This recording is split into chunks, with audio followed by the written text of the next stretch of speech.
오늘 우리에게 주신 하나님의 말씀은 로마서 6장 1절에서 5절 말씀입니다. 그런즉 우리가 무슨 말을 하리요? 은혜를 더하게 하려고 죄에 거하겠느냐? 그럴 수 없느니라. 죄에 대하여 죽은 우리가 어찌 그 가운데 더 살리요? 무릇 그리스도 예수와 합하여 세례를 받은 우리는 그의 죽으심과 합하여 세례를 받은 줄을 알지 못하느냐? 그러므로 우리가 그의 죽으심과 합하여 세례를 받음으로 그와 함께 장사되었나니 이는 아버지의 영광으로 말미암아 그리스도를 죽은 자 가운데서 살리심과 같이 우리로 또한 새 생명 가운데서 행하게 하려 함이라. 만일 우리가 그의 죽으심과 같은 모양으로 연합한 자가 되었으면 또한 그의 부활과 같은 모양으로 연합한 자도 되리라.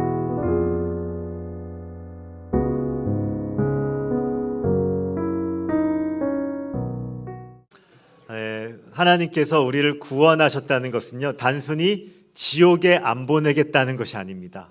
우리 하나님께서 우리에게 이루신 그 구원을 보면서 나 이제 지옥 안 간다 정도로 생각하시면 안 됩니다. 성경은요, 하나님께서 우리를 구원하실 때 하나님과 우리의 관계를 어떻게 만드셨다고 말하냐면 화목하게 되었다라고 말합니다. 그래서 바울은 지난 시간 이렇게 얘기했죠. 이제는 예수 그리스도로 말미암아 하나님과 무엇을 누리자고요? 화평을 누리자. 화평과 화목이 이제 예수님 믿는 우리에게 일어난 일입니다. 이제요, 성도님들, 예수님 믿으면서 벌벌 떠시면 됩니까? 안 됩니까? 네, 벌벌 떠시면 안 된다는 얘기입니다. 이제 자녀답게 살아야 됩니다. 오늘 우리가 예배에 나온 중요한 이유도 무엇 때문에 나온 겁니까? 누구처럼 살려고? 자녀답게 살려고, 하나님 자녀답게, 예수님처럼 살려고 우리가 이곳에 나온 것입니다. 저도 20대 초반에요, 예수님을 인격적으로 만나게 됐을 때 이 감격이 있더라고요. 내가 하나님의 자녀라는 그 사실이요, 얼마나 행복했는지 몰라요. 너무너무 기쁨이 있었습니다. 한동안 그 하나님의 일을 하는데요, 너무너무 쉬운 거예요. 이런 말하면 좀 그런데 너무 즐거운 겁니다. 교회 가서 이렇게 있기만 해도 너무 행복한 거예요. 그리고 찬송가를 부르는데요, 아니 20대밖에 안 됐는데 찬송가 가사가 예전에 뭔 말하는지 몰랐거든요. 근데 뭔가 가사가 느낌이 와요. 이제 이 고백들이 이런 고백이구나. 그리고 하나님 성경을 조금씩 잘 뜻도 모르지만 읽고 싶은 마음, 그리고 애매하지만 밤마다 기도하고 싶은 마음, 그래서 성전을 이렇게 나가게 되는 일들이 그때부터 일어나기 시작했습니다. 저는 평생 그렇게 살 줄 알았습니다. 제가 그렇게 살았을까요? 시험을 만났을까요? 시험이 오더라고요. 한 2년 정도가 지났는데요, 어느 날 딱 교회에 오는데 제 안에 그게 기쁨이 없는 거예요. 교회에 오는데 그냥 즐겁지가 않은 겁니다. 억지로 뭔가 하고 있다는 생각이 들기 시작했습니다. 물론 이전하고는 달랐어요. 죄에 대한 감각이 있었습니다. 하나님 자녀답게 살고 싶었습니다. 그리고 그 성령의 열매, 성령 충만의 기쁨을 알았습니다. 근데 내 삶이 그렇지가 않은 겁니다. 그러니까 뭔가 더 답답하다는 마음을 알게 됐습니다. 결정적으로 달라진 게 있는데요, 제 삶에 기쁨이 없으니까요, 죄를 짓기 시작하는 거예요. 평일에 죄를 너무너무 많이 짓기 시작하는 거예요. 제 마음으로, 제 행동으로 하나님의 자녀답게 살지 않게 되었다는 것입니다. 오늘 혹시 예배하며 하나님의 자녀인 것은 아는데 우리 가운데 이런 시험과 어려움들을 만나신 분들이 있다면 이제 요마서 6장과 7장과 8장의 모든 말씀이 실제로는 어떻게 우리가 하나님의 자녀답게 살겠느냐에 대한 말씀인데요, 오늘은 그 첫 번째 말씀을 우리가 함께 살펴보고자 합니다. 먼저 1절부터 3절까지 말씀을 제가 읽어보겠습니다. 그런즉 우리가 무슨 말을 하리요? 은혜를 더하게 하려고 죄에 거하겠느냐? 그럴 수 없느니라. 죄에 대하여 죽은 우리가 어찌 그 가운데 더 살리요? 무릇 그리스도 예수와 합하여 세례를 받은 우리는 그의 죽으심과 합하여 세례를 받은 줄을 알지 못하느냐. 성도님들, 복음을 잘 전하고요, 전도를 잘하게 되면요, 이런 반응이 나오게 돼요. 예수님 믿으면 구원받아요? 하나님 자녀 변하지 않아요? 그럼 꼭 이런 질문 듣습니다. 그럼 이제 죄 져도 되겠네요? 네, 그럼 이제 마음대로 살아도 되겠네요? 그런데 복음을 잘 전할 때요, 이런 질문 나오게 돼요. 이상한 게 아닙니다. 이런 질문이 당연히 나오게 됩니다. 그런데 바울은 오늘 어떻게 얘기합니까? 그럴 수 없다. 아니 죄에 대해서 죽은 우리가 어떻게 죄 가운데 살 수 있니라고 말합니다. 오늘 말씀에서 굉장히 중요한 게 있는데요. 그것은 오늘 이 로마서 6장은 우리의 상태에 대해서 여러 번 이야기합니다. 우리가 어떤 상태에 있는지 감정이나 체험이 아니고요. 하나님의 말씀으로 우리의 상태를 명확하게 알라는 것입니다. 오늘 우리에 대해서 이렇게 얘기합니다. 성도는요, 죄에 대해서 이미 어떤 존재예요? 죄 따라해 보겠습니다. 죄에 대해서 죽었습니다. 여기 중요한 게 있는데요. 우리는 죄에 대해서 죽었습니다. 왜냐하면 예수님과 합하여 뭘 받았다? 세례를 받았습니다. 오늘도 우리 장로교에서는 세례를 점잖하게 받습니다. 우리는 이렇게 물에 손에다가 물을 적셔서 머리에 이렇게 탁 합니다. 근데 침례교를 가면요, 세례를요 주로 바닷가나 아니면 교회 근처에 뭐 풀장을 만들어서 침례교에서 침례 받으신 분들도 한두 분은 여기 계실 것 같긴 한데요. 어떻게 합니까? 물에 완전히 몸을 담궈버립니다. 빠뜨려버립니다. 이게 무슨 뜻이냐면 예전에 우리는 죽었다는 것입니다. 물에다가 몸을 완전히 담글 때의 의미는 옛날에 나는 어떻게 됐다? 죽었다. 그런데 몸을 물에 쿡 담근 다음에 건집니까? 안 건집니까? 네, 안 건지면 큰일 납니다. 예, 안 건지면 난리가 나는 것이죠. 두고만 있지 않습니다. 담근 다음에 다시 건집니다. 이 건지는 의미도 중요합니다. 과거에 우리는 죽었고 이제 물에서 나오면서 누구와 합하여 산다? 예수님과 합한 새로운 생명이 우리 안에 들어왔다는 것입니다. 과거에 나는 어떤 자입니까? 죄가 왕노릇하는 자였습니다. 내 몸의 욕망대로 사는 자였습니다. 내가 원하는 대로 사는 자였습니다. 하나님과 원수된 자였습니다. 하나님을 떠난 자였습니다. 내가 죽었다는 것입니다. 그리고 이제 예수님과 합하여 살아났다는 것입니다. 오늘 그래서요, 이제는 예수님과 합한 삶을 우리가 삽니다. 여기에 어떤 의미가 있을까요? 우리 로마서 6장 4절 말씀도 한번 같이 읽어볼까요? 함께 읽겠습니다. 시작.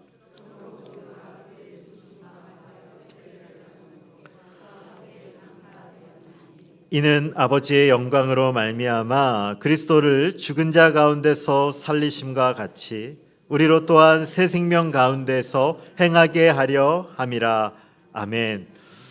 새로운 생명으로 우리가 태어났습니다. 새로운 생명과 함께 예수님의 생명을 얻은 자가 되었습니다. 오늘은 그것 알고 계십니까? 내 안에 새 생명이 있다는 것을요. 아이가 처음 태어나면요, 약할 것 같은데요, 의외로 신생아들이 강하더라고요. 신생아가요, 면역력이 강합니다. 제가 설교 준비하면서 혹시나 틀릴까 봐 자료 조사해 봤습니다. 네. 어떤 기록이 있냐면요, 아이가 태어날 때 엄마의 면역력을 갖고 태어난답니다. 항체가 있대요. 그래서 아이들이요, 생각만큼 그 어떤 질병에 잘 걸리지가 않습니다. 보호받는 것이죠. 저는 영적인 생명도 이와 같은 일들이 있는 것 같아요. 하나님이 우리를 거듭나게 하시고요, 예수님과 함께 동행하는 것을 우리가 알게 될 때, 어떤 말로는 성령 충만하다고 하고요, 어떤 분들은 성령 세례라고도 말하는데요, 뭐 말 표현은 다 상관없습니다. 성령이 내 안에 뜨겁게 역사할 때 어떤 일이 있냐면 하나님이 나를 보호하셔요. 하나님이 나를 지켜주십니다. 하나님이 나를 다 이끌어주시고요, 죄가 별로 유혹을 안 받습니다. 그런데 아이가요, 어떤 일이 일어나는지 아십니까? 시간이 지나면서 엄마의 항체가 줄어들기 시작해요. 엄마의 항체가 줄어들고요, 9개월 정도가 지나면요, 엄마의 항체가 다 사라진답니다. 그때서부터 어떤 일이 일어나냐면 소아과를 가기 시작합니다. 네. 제가 아이를 셋을 키웠는데요, 소아과 선생님이 너무 친해졌어요. 네. 가는 동네마다 소아과가 어디 있는지 아이들 약 주고요. 자, 일상이 아이들 약 주는 건데 어떤 땐 잘못 줘가지고 한 명한테 2번 약 주고 막 3개 약 담궜다가 막 그랬던 적도 있었던 것 같아요. 아이들이요, 면역력이 떨어지면서부터 굉장히 많이 아프더라고요. 근데 이것을 우리 영적인 원리로 얘기하자면 성령 충만이 우리 안에 없으면요, 죄의 유혹이 너무너무 어렵습니다. 죄를 이기기가 어렵습니다. 옛날에는 아무것도 아니었어요. 옛날에는 쉬웠어요. 근데 성령님의 충만함이 내 안에 없으면요, 영적으로요, 죄를 감당하기가 너무 어려워지는 거죠. 그때 우리는 이런 의심이 듭니다. 나 하나님 믿는 거 맞나? 나 새로운 생명 얻은 거 맞나? 나 새 생명 내 안에 있나? 오늘 말씀은요, 이런 우리를 향한 말씀입니다. 예수님 믿고 우리가 새 생명을 얻었는데 우리 안에 때로는 넘어질 때가 있습니다. 우리 안에 연약함이 찾아올 때가 있습니다. 나 잘못 믿은 거 아니야? 나 다시 믿어야 되는 거 아니야? 성도님들, 오늘 로마서 6장 6절 말씀을 우리가 한번 같이 읽어보겠습니다. 우리 함께 읽겠습니다. 시작. 예수와 함께 십자가에 못 박힌 것은 죄의 몸이 죽어 다시는 우리가 죄에게 종노릇하지 아니하려 함이니. 아멘. 여기 오늘 말씀 로마서 6장 6절은요, 한번 이 형광펜을 칠 만한 말씀입니다. 오늘 말씀에서 6절과 11절 말씀이 굉장히 중요한데요. 이 6절은요, 예수님을 믿고 난 후에 우리의 상태에 대해서 딱 이야기하는 것입니다. 예수님을 믿고 난 다음에 바울은 옛날에 우리를 가리켜서 이렇게 얘기합니다. 따라해 보겠습니다. 옛사람. 한 번 더 해보겠습니다. 옛사람. 오늘은 예수님을 믿고 나서요, 우리가 그럼 옛사람이란 말은 지금 우리는 어떤 사람입니까? 새 사람이죠. 지금 우리는 새 사람이기 때문에 예수님 믿기 전에 옛날에 우리는요, 옛 사람입니다. 이건요, 단번에 일어나는 일입니다. 오늘 아이가 태어나는데요, 물론 엄마 뱃속에서 10개월 정도는 있어야 되죠. 근데 아이 출산을 1년 동안 하는 분 보셨습니까? 산부인과 가셔서요, 난리 나겠죠. 1년 동안 출산하면요. 아이 출산은요, 단번에 일어나는 일입니다. 뭐 하루, 짧으신 분들은 10분, 20분 안에, 오래 걸리시는 분들은 몇 시간 안에, 어려우신 분들은 수술도 하지만 그건 단번에 일어나는 일입니다. 영적인 탄생도 그렇습니다. 우리가 예수님을 믿기 전까지 많은 과정들이 있어요. 많은 단계들이 있습니다. 하지만 우리가 예수님을 주로 고백하고 내 안에 예수님을 찾고 믿음이 들어오는 것은요, 순간에 일어나는 일입니다. 그래서 우리는 예수님을 믿을 때 새 사람이 된 겁니다. 서서히 변화되는 게 아니고요, 예수님을 믿을 때 이미 나는 새 사람이라는 거죠. 한번 따라해 보겠습니다. 나는 이미 새 사람입니다. 아멘이십니까? 예수님을 믿을 때요, 나는 이미 새 사람입니다. 문제는 이겁니다. 목사님, 왜 새 사람인데 죄가 땡겨요? 아니, 목사님, 왜 새 사람인데 죄 짓고 싶냐고요? 왜 새 사람인데 죄가 이렇게 내 안에 강렬하게 역사하는 거예요? 오늘 말씀을 잘 보십시오. 6절을 보시면요, 새 사람이 됐습니다. 그런데 우리의 옛사람이 예수와 함께 십자가에 못 박힌 것은 무슨 몸이 죽어요? 죄 몸이 죽어 우리가 다시는 죄에게 종노릇하지 아니하려 함이니. 바울이요, 우리에게 하는 말이 있어요. 이제 우리는 새 사람입니다. 그런데 새 사람을 가진 우리에게 원하지 않는 하나의 옵션이 붙어 있어요. 그게 뭐냐면 죄의 몸이에요. 오늘은 옛사람이 아닙니다. 예수님을 믿으면 새 사람이에요. 근데 새 사람인 우리에게 뭐가 있냐? 죄의 몸이 붙어 있어요. 이거 진짜 버리고 싶은데, 이거 떼어내고 싶은데 죄의 몸이 붙어서, 때로는 이 죄의 몸이 뭐라면요, 죄의 유혹을 받습니다. 또 하나는 우리의 육체의 정욕을 갖고 있습니다. 그리고 또 하나는요, 과거의 상처와 쓴뿌리가 있습니다. 죄의 몸이 여기에 반응하는 겁니다. 사단이 어디를 통해 역사하냐면 이 죄의 몸을 계속 꼬시는 거예요. 이 죄의 몸으로 어떻게 해서든지 우리 안에 들어오려고 하는 것입니다. 이제 우리의 싸움은요, 예수님 믿고 죄진 다음에 저 찾아오서 목사님, 저 다시 옛사람 됐어요, 이렇게 얘기하시면 됩니까? 안 됩니까? 안 됩니다. 근데 제가 사역하다 보니까요, 가장 많이 들은 질문이 이거예요. 죄 짓고 꼭 찾아오세요. 청년들은 자주 찾아오더라고요. 그리고 맨날 물어요. 목사님, 저 옛사람 됐어요. 다시 옛날로 돌아갔어요. 예수님 또 믿어야 돼요? 예수님 다시 영접해야 돼요? 아니라는. 어떻게 또 태어나요? 어떻게 다시 또 태어나요? 살아난 사람이. 그러니까 우리가 이렇게 잘못된 거죠. 이걸 모르면요, 어디에 넘어지냐면 구원파 만나면 넘어지시는 거예요. 구원파가 이거 갖고 장난치는 거예요. 새 사람인데요, 너 죄 졌잖아, 너 구원받은 거 언젠지 알아? 자꾸만 이걸로 시비 걸어가지고 넘어뜨리는 겁니다. 오늘 로마서 이 6장 말씀만 우리가 정확하게 기억하면 구원파 만나면 안 넘어지는. 아니, 우리 새 사람인데 무슨 소리 하는 거냐? 옛사람 아니라는 겁니다. 이게 성경이 우리에게 말하는 진리입니다. 아셔야 됩니다. 나는 새 사람이라는 거. 내가 새 사람이라는 걸 모르면요, 사단이 우리를 갖고 노는 거죠.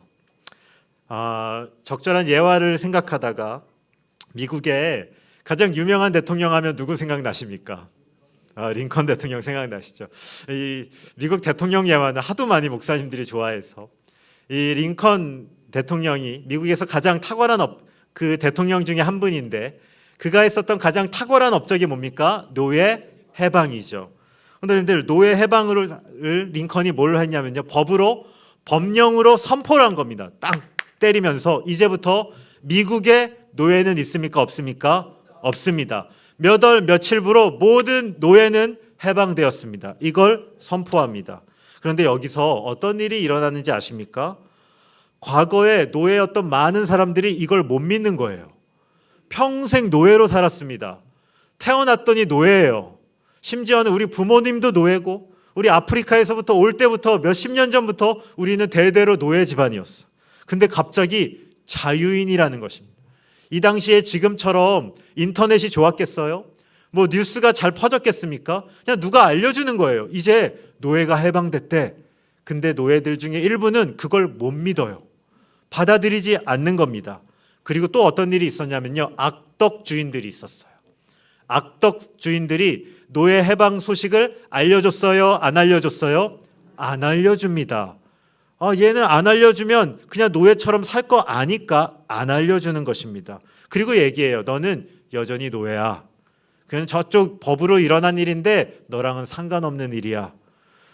성도님들, 노예가 아닌데 역사 기록을 보니까 노예처럼 살다가 죽은 사람들이 너무 많습니다. 얼마나 비참한 일이에요. 얼마나 속상한 일이에요. 노예가 아니고 자유인인데 그걸 안 믿으니까 노예로 살다가 노예처럼 죽은 겁니다. 오늘 예수님을 믿는 우리가 우리의 신분을 아셔야 돼요. 우리는 새 사람입니다. 우리는 옛사람이 아니에요. 옛사람이 죽었어요. 근데 이걸 모르면요, 사단이 평생 동안 우리를 갖고 노는 겁니다. 너 죄 좋아했잖아. 너 죄 짓잖아. 너 죄 사랑하잖아. 사단이 우리를 갖고 노는데 우리가 이 진리를 모르니까 휘청휘청 되는 거죠.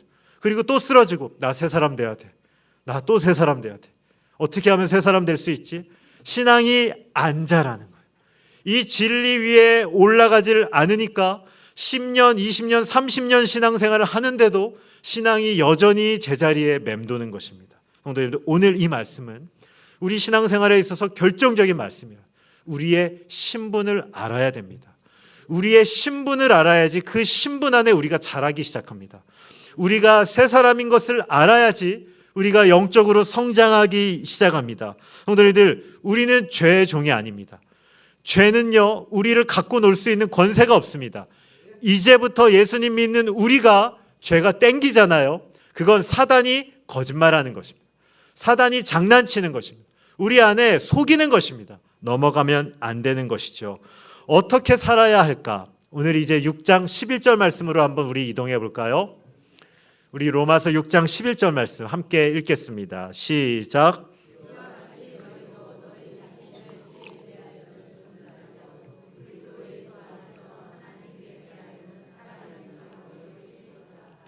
제가 이런 말씀을 여러 번 얘기합니다. 너는 이제 예수님 믿니? 너는 예수님 안에 새 생명이야. 너는 예수님 안에 거듭났어. 근데 많은 분들이 이렇게 얘기해요. 목사님, 안 믿어져요. 머리로는 알겠는데 저 어떤 체험이 없어요. 저 어떤 분들은 막 뜨거운 뭔가가 있었다는데 저는 그런 경험이 없어요. 아니 목사님, 전 잘 모르겠어요. 저는 감격적으로 뭔가가 와닿지가 않아요. 이런 생각을 많은 분들이 합니다. 그래서요, 로마서 6장 11절 말씀에 가장 중요한 것은요, 예수님 안에서는 이미 죽었다. 죄에 대해서 죽었고 예수님 안에 살아있는 자로 어떻게 하라고요? 여길지어다. 따라해 보겠습니다. 여길지어다. 그런데 이 여긴다는 말은요, 때로는 내가 잘 안 믿긴다는 표현이 있어요. 감격적으로 체험적으로 잘 안 와닿아요. 근데 이 사실을, 이 진리를 일단 하나님의 말씀으로 받으라는 겁니다. 하나님의 말씀으로 믿으라는 겁니다. 그리고 그 나머지는요, 하나님이 우리 안에 이루신다는 겁니다. 그런데 믿음 위에 올라서면 하나님이 시기가 되면 감정도 주십니다. 시기가 되면 체험도 주십니다. 시기가 되면 은혜를 흘려주십니다. 가장 중요한 건 믿음 위에 서 있어야 됩니다. 그래서 여기라라는 이 말씀을 중요하게 여기셔야 됩니다. 왜 우리가 이것이 잘 안 믿기냐?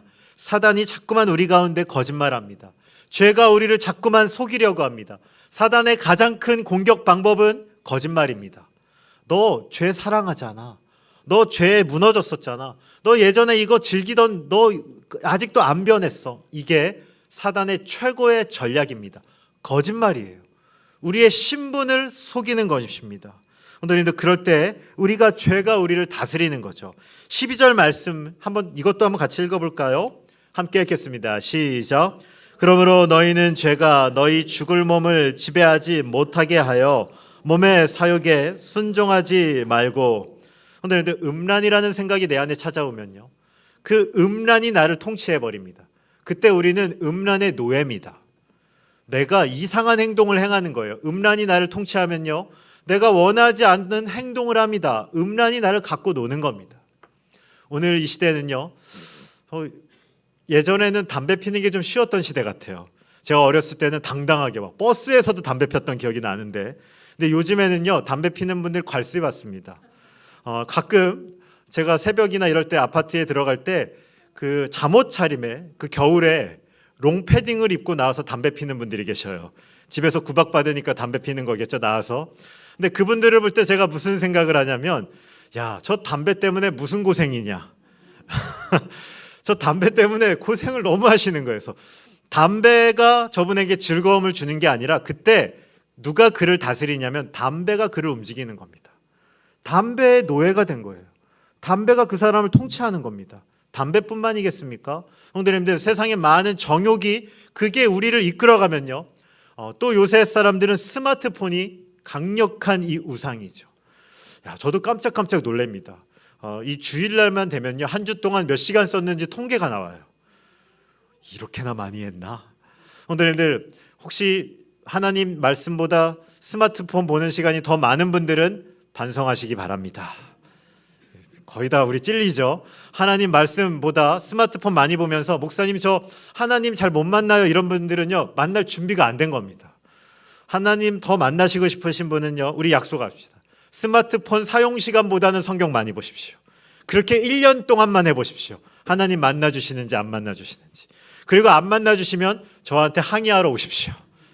제가 항의를 받겠습니다. 그건요. 그만큼 우리는요, 노예가 돼서 살고 있습니다. 오늘날 이 시대는요, 우리를 종으로 만드는 거예요. 속이는 겁니다. 그게 우리의 주인인 것처럼 행하는 겁니다. 돈이 우리를 갖고 노는 거예요. 명예가 우리를 갖고 노는 것입니다. 성도님들, 우리가 진 거예요. 그때 우리가 옛사람이 아니고요, 죄의 몸이 우리를 완전히 노예처럼 이끌어가는 것입니다. 어떻게 살아야 할까? 우리 본문 13절과 14절 말씀을 제가 마지막으로 읽어보겠습니다. 너희 지체를 불의의 무기로 죄에게 내주지 말고 오직 너희 자신을 죽은 자 가운데서 다시 살아난 자 같이 하나님께 드리며 너희 지체를 의의 무기로 하나님께 드리라. 죄가 너희를 주장하지 못하리니 이는 너희가 법 아래 있지 아니하고 은혜 아래 있음이라. 아멘. 주 안에 사랑하는 성도님들, 이 말씀 기억하십시오. 이제 소극적으로 살지 마십시오. 예수님 믿기로 기왕 결심하셨다면 하나님께 의의 무기로 나를 드리십시오. 아니, 죄 짓는데 나가지 말고요, 하나님 사랑하는 일에 나 자신을 드리십시오. 주님의 일에 나를 드리십시오. 주님의 생각을 더 하십시오. 그때 사단이 떠나는 것입니다. 빛 가운데로 가까이 가는 것입니다. 사단과 싸우실 필요가 없습니다. 아니, 왜 이거 안 하지? 하지 마시고요, 하나님이 기뻐하시는 일을 먼저 행하십시오. 그때 우리가 하나님의 것이 되는 것입니다. 믿으십시오. 하나님께서는요, 예수님을 믿는 우리에게 하나님의 자녀로 살 수 있는 능력을 이미 주셨다는 것입니다. 따라해 봅시다. 이미 주셨습니다. 하나님이 이미 주셨습니다. 성도님들, 안 주신 거 아닙니다. 이미 새 사람이 될 때 하나님의 자녀로 살 수 있는 능력을 주셨습니다. 이제 우리에게 중요한 것은 나의 선택입니다. 하나님의 자녀로 살 것인가, 세상의 노예로 살 것인가, 노예로 끌려갈 것인가, 하나님의 자녀로서 하나님의 무기로 살 것인가. 주 안에 사랑하는 모든 성도님들, 우리는 새 사람입니다. 성만의 모든 권속들, 그리고 예배하시는 모든 성도님들이 이것을 기억하시기를 바랍니다. 마지막으로 우리 함께 이렇게 따라해 볼까요? 나는 죄에 대해서 죽었습니다. 나는 이제 하나님께 살아 있습니다. 이번 한 주 고민하십시오. 하나님께 살아있는 자로 어떤 일을 해야지 하나님이 기뻐하실까? 그 일을 하십시오. 하나님께 나를 드리십시오. 그게 죄에서 우리를 지키는 하나님의 자녀답게 사는 새 사람의 방식입니다.